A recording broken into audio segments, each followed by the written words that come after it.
Alright, so here we are with a new what if. This is what if female Deku was a Red Lantern. Now, before we begin, I want to cover a couple things, some about this video and one about a previous comment on the last video. So in the last video, I got a comment asking about the Quetzalcoatl what if. That's going to be on hiatus until a much later date, but don't worry, it will get done. As for this what if, I will be covering a few things. In this one, Izumi will be Bakugo's older sister. So she'll be 21 when Bakugo is 15. So she'll be 6 years older than Bakugo.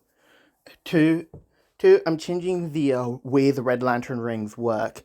So they're going to work kind of like the other rings, they'll work the same where they need a host to where they experience that part of the emotional spectrum. With Red Lanterns, that'd be rage. And the users of the Red Lantern rings can take the rings off, and it won't kill them like it does normally. 2, this napalm vomit that the Red Lanterns have, that will be Izumi's quirk. Alright, so let's get started. We'll start with Izumi at the age of 4, with her going to the quirk doctor. As Mitsuki and Misaru, I believe that's Bakugo's dad's name, drive her there, with them getting back the results for her quirk. Oh yeah, I forgot the other thing I want to cover. This will be her costume when she initially joins the Red Lantern Corps, and this will be her costume when she sees Bakugo again. Or this one. Really depends. You guys decide which one you want. This one or this one. Which I will be labeling option 1 and option 2. Alright, so with Izumi getting her quirk, which will be called Napalm Spew. As the doctor describes it, that her digestive system has been altered to where she can spew out napalm at will. And for those of you who don't know, napalm is a chemical that is highly volatile, which can combust into flames, and it sort of works like Greek fire, if you guys know what that is. As Izumi is happy that she'll get to become a hero as she gets to become a hero with this quirk of hers, as she would basically go home and begin training with her new quirk. As we time skip a year later, with Izumi being 5 years old right now, and with her practicing with her quirk, with Misaru and Mitsuki coming into the room, as they would tell. Now this is about a couple months before Izumi's birthday. I would say about 4 months before Izumi's birthday. As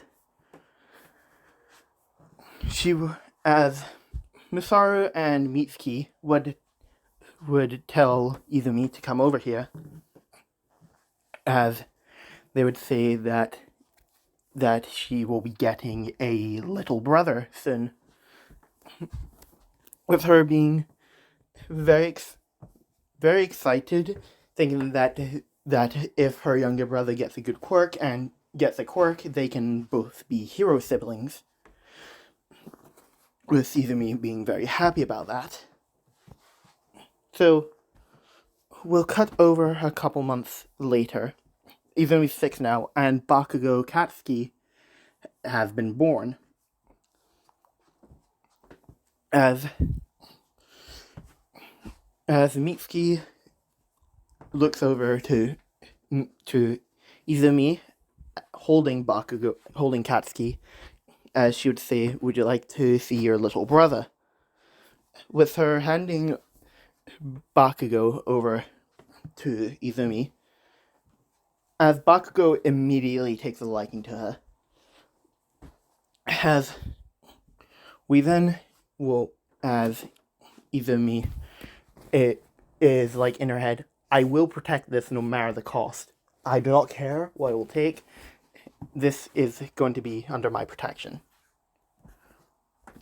As the years go by, Izumi and Bakugo's sibling bond has grown stronger and stronger.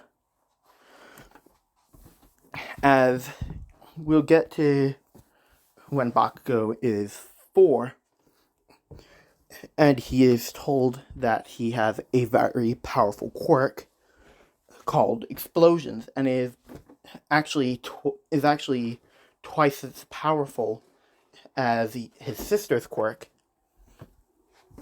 Now, this is where Bakugo's ego does begin to shine through, because his quirk is more powerful than his older sister's, but his older sister has more experience with her quirk. So if they get into a fight right now, Izumi's gonna win. With Bakugo, immediately once he gets home, tells Izumi that he's got a very powerful quirk called explosions, as he would ask her if he could help him practice with his quirk. With her saying, "Sure, I can help you practice with your quirk." As for the next couple of years, she would be helping Bakugo train with his quirk, and she would catch Bakugo bullying other kids, but she would put a stop to it by saying that by kneeling down to Bakugo, because she's taller than Bakugo, and telling him that bullying somebody just because their quirk is weaker or they don't have a quirk isn't what heroes do.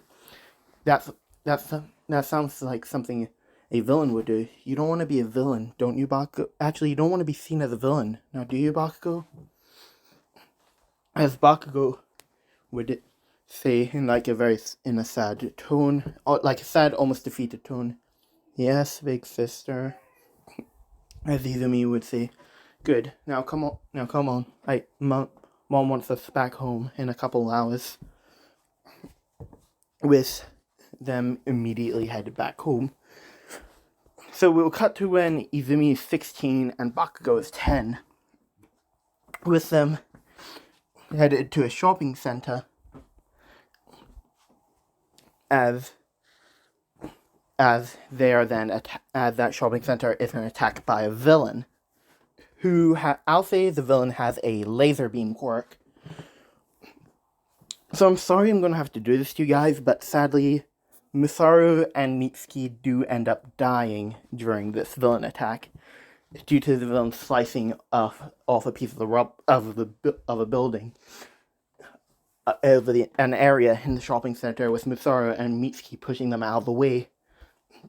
And Bakugo would be trapped under a bit of the rubble as well, but not to the point where he would be killed, but he looks like he's killed.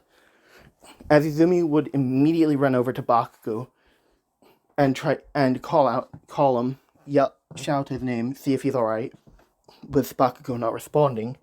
Now, he looks dead, but he's actually unconscious, with Izumi feeling anger toward that villain.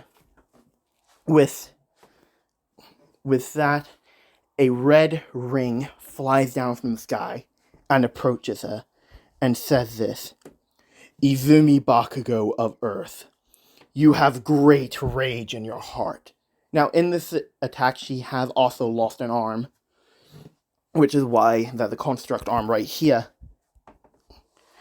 as it say, "You have great rage in your heart," as it then flip itself onto her middle finger, as it would say, "Welcome to the Red Lantern Corps." As this is her costume for the moment, as Izumi, basically consumed with this rage, would use the ring to create a saw blade construct and firing it at the villain. with this villain not noticing the saw blade, as the villain is immediately split in half by the saw blade. As Izumi, once she's killed the villain, would realize what she has done and realize that she can't be a hero anymore, as she would then fly off. As she would then land down on a building, basically contemplating what she's done and if she can actually be a hero, with a voice calling out from behind her, saying that she can be a hero, just that she won't be the typical goody two-shoes that she knows. As she would turn around and see the man, the myth, the legend, Guy Gardner, current leader of the Red Lantern Corps. And that is where I'm going to end this one off. I do hope you guys enjoyed it, and I will see, if this does feel a bit rushed, I will do a redo of this part where it's not rushed. So I will see you all next time.